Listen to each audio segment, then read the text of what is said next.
नमस्कार, मैं डॉक्टर हेमंत शर्मा आज आपको मिनिमल चेंज डिजीज के बारे में बताने जा रहा हूँ, जो कि नेफ्रोटिक सिंड्रोम के फीचर्स इसमें आते हैं।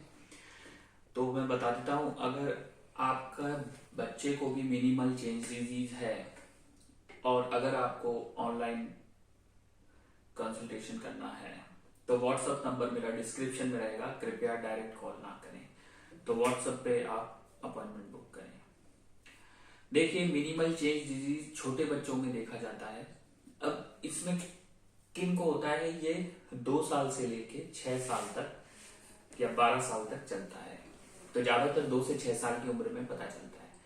कैसे पता चलेगा कि बच्चे की आंखें सूज रही है, स्वेलिंग, पेरी ऑर्बिटल एडीमा, ये सिम्टम होता है। फिर जेनाइटल में एडीमा होगा, फिर पेरिफेरी, पैरों में एडीमा होगा, और जो बच्चे का पेशाब होगा ना, यूरिन, वो फॉर्मी कलर का आएगा, झाग आएंगे उसमें बहुत ज्यादा, और कंसंट्रेटेड गाढ़ा पीला होगा। तो ये मिनिमल चेंज डिजीज के सिम्टम्स मतलब अपीयर होने लग गए हैं।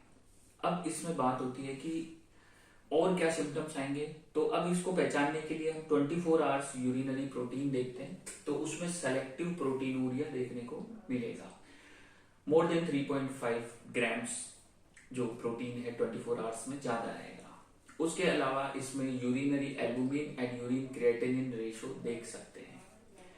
अब जो मिनिमल चेंज डिजीज है ये रिवर्सिबल है, इसका क्योर पॉसिबल है।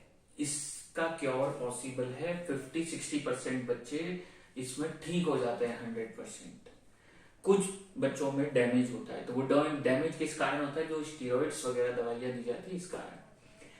इस बीमारी का दूसरा नाम, जो नेफ्रोटिक सिंड्रोम तो सिम्टम्स हो गए, नेफ्रोटिक मतलब सूजन आना, प्रोटीनूरिया होना, ठीक है, तो ये सारे नेफ्रोटिक सिंड्रोम के सिम्टम्स रहेंगे।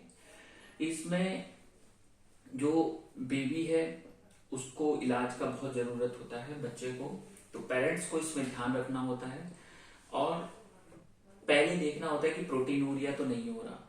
इनिशियल स्टडीज में अगर प्रोटीनूरिया हो रहा है तो तुरंत डॉक्टर से कांटेक्ट करें और ट्रीटमेंट स्टार्ट करें। इसमें जो ट्रीटमेंट दिया जाता है वो दिया जाता है स्टीरॉइड। तो इस बीमारी को हम दूसरा नाम बोलते हैं स्टीरॉइड रेस्पॉन्सिव नेफ्रोटिक सिंड्रोम भी बोल सकते हैं, कि स्टीरॉइड की वजह से होता है।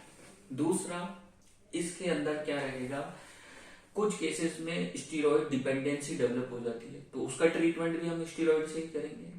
और कुछ केसेस में इसके अंदर स्टीरॉइड टॉक्सिसिटी हो जाती है, जैसे मून फेस, चांद जैसा चेहरा हो जाएगा, एक्सेस हेयर आने लगेंगे, एबनॉर्मल बाल वगैरह, हिरशूटिज्म, मोटापा बढ़ने लगेगा, टॉक्सिसिटी।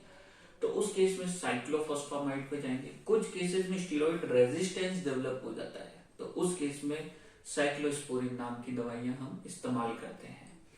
अब इसका इलाज कितने दिन चलता है, तो इसका जो ट्रीटमेंट है वो 4 हफ्ते से 8 हफ्ते तक करते हैं, उसमें ठीक हो जाते हैं ज्यादातर बच्चे, पर कुछ केसेस में लंबा भी चल जाता है। अब ये थोड़े टाइम में ठीक हो जाता है, 3 महीने में। कुछ बच्चों को 6 महीने में 2 एपिसोड आ जाते हैं, किसी को साल में 4 एपिसोड आ जाते हैं, किसी को साल में 1 एपिसोड आता है, और किसी को लाइफ टाइम कोई एपिसोड नहीं आता, मतलब ये रिकर नहीं होता। तो ये वेरी करेगा, और इसमें इनिशियल डायग्नोसिस जरूरी है। कुछ केसेस में सूजन आती है, तो उस केस में हम सीरम एल्बुमिन देते हैं सूजन को कम करने के लिए। एल्बुमिन का इंजेक्शन देते हैं, not serum albumin, that is albumin injection form में दिया जाता है कुछ केसेस में सूजन को कम करने के लिए। बाकी स्टीरॉइड रेस्पॉन्सिव रहता है ये। इसकी जांच में हम अदर टेस्ट भी करेंगे, जैसे किडनी फंक्शन है, लीवर फंक्शन है, वो सारी चीजें देखेंगे, सोनोग्राफी है, वो सब देखेंगे। और हिस्टोपैथोलॉजी में लॉस ऑफ फूड प्रोसेसेस हमको दिखता है। उसके अलावा डाइट, लाइफस्टाइल मैनेजमेंट, ये सब चलेगा। लास्ट में थैंक यू। वीडियो अच्छा लगा तो लाइक करें, चैनल पे नए हैं तो सब्सक्राइब कर लें। Good bye. और अगर आपको कोई क्वेरीज हैं तो व्हाट्सएप नंबर मेरा डिस्क्रिप्शन है, उस पर कॉन्टेक्ट करें, कृपया डायरेक्ट कॉल ना करें।